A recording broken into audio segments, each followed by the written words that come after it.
Paul George enough to lead the Clippers to the finals? No. The Western Conference Finals, probably so, but not the actual NBA Finals. And here's what I say to that. Yes, he was in Indy, and he did a terrific job in terms of trying to get the Pacers over the hump. But this team is about Kawhi Leonard. Kawhi Leonard's not there right now. All you got to think is if they get to the Western Conference Final, Monte Williams is not about to allow Paul George to put up 37 points. He's not going to do that. He's going to make everybody else around them try and do their job. That's what's going to happen. You know, Jackson's got to step up to the plate. He's got to play a certain way. Patrick Beverley's got to play a certain way. So when you start to think about it, Paul George is not enough to win an NBA title, let alone get him to the finals. Phoenix is a really good basketball team right now. I'm assuming that Chris Paul plays in those games. I'm not assuming that Chris Paul, based on the protocols that's happening with him right now, that he won't be there. I think he'll be there, but I don't think that he is at all enough to get it done. I think, yes, because I think confidence, it comes from demonstrated performance. And what he just demonstrated for you is he can win them a game without Kawhi Leonard. He can carry the team like That's we remember him in Indiana doing. One game. Yeah. And it's one game, but it's demonstrated performance. Now I know I can because it's no longer pandemic P. It's playoff P. It's a guy that I think had to almost show himself that he could still do it at that level, and he did against a really good defensive team in the Jazz. That's a really good defensive team. That's a very well-coached team, and they had no answers for him, and he was making some big shots. You do mention the supporting cast. What star doesn't need a supporting cast to help him get somewhere? Marcus Morris had a big game as well, and you mentioned Reggie Jackson. He's going to need to step up. There's no doubt about it in a series against the Suns that we don't know when Chris Paul is going to be available to them. We have no idea. Well, I'm assuming maybe Chris, later. I'm assuming sure. Chris Paul is going to be there. You said one game. Yeah. Can he do it on a consistent basis? He hasn't shown us throughout his career, even in Indy, when they got into the playoffs, that he could do it on a consistent night in and night out. Well, this is his third consecutive game with 30 points. That is the longest in his career, so he is building on that right now. Yeah, it is. It's like I said, it is what he needed was that game.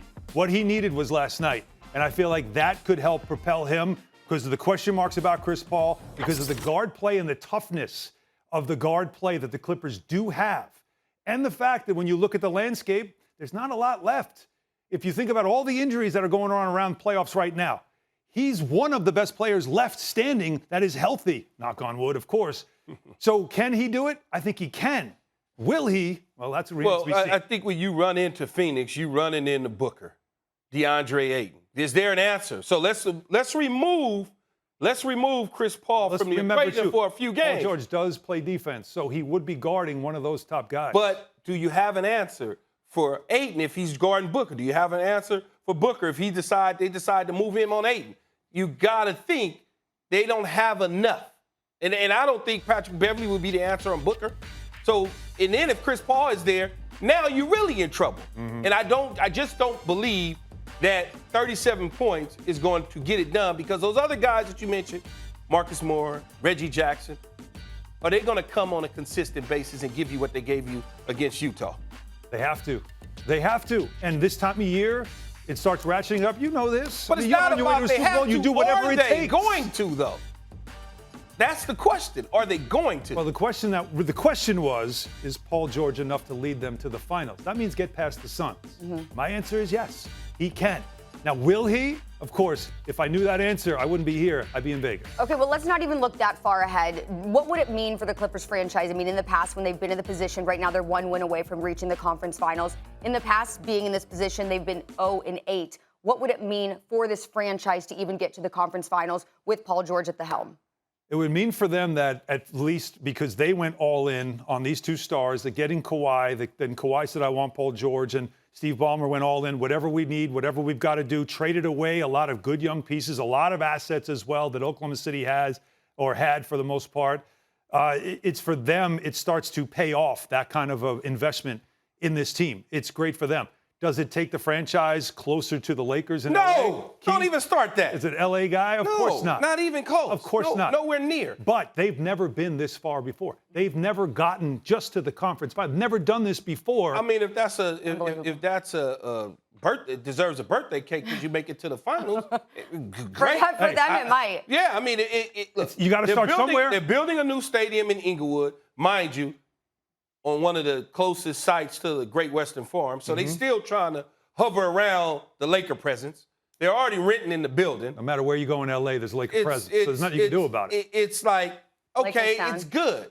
It's not going to be a situation where all of a sudden things flip to the Clippers. It's good that they've never been there, and they've advanced further if they get there than they've ever been before. Well, who cares? Great.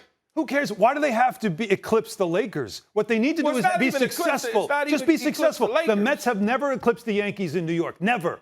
But they've won world championships. And in doing so, their fan base continued to grow to a point where they are established. Not happening in Los Angeles, buddy. No, never? Never. Okay, so, Key, because you're the pessimist here as it pertains to this subject, what will it mean for Kawhi's future if they don't make it to the conference finals? Well, in LA, that is. Well, first of all, Charlie, he needs to get back healthy. So we don't even know where the injury really truly is. We just know that he has some knee issues going on until we actually get the final diagnosis on what that is. I think if they make it there, then there's an opportunity, a chance for him to stay.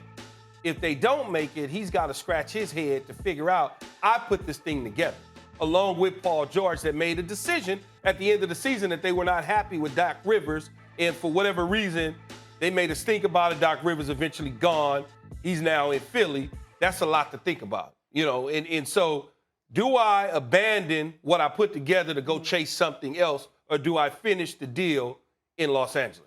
You went Scarface. Who put this together? Me, I did. But that's legit what went on there. Steve Ballmer basically gave him the keys. What do you want? What do you need? Including the coach. Made a change with the coach. And so for Kawhi, it is on you. And you can't leave it behind, and especially off of an injury. You know, it would say a lot about him, and I wonder how his reputation would be now around the league if he did, you know, bail on this franchise it doesn't work. I don't see it happening. I don't think he's worried about his reputation, and I don't know that. I think in today's NBA, as we know, players move around. That's just what they do.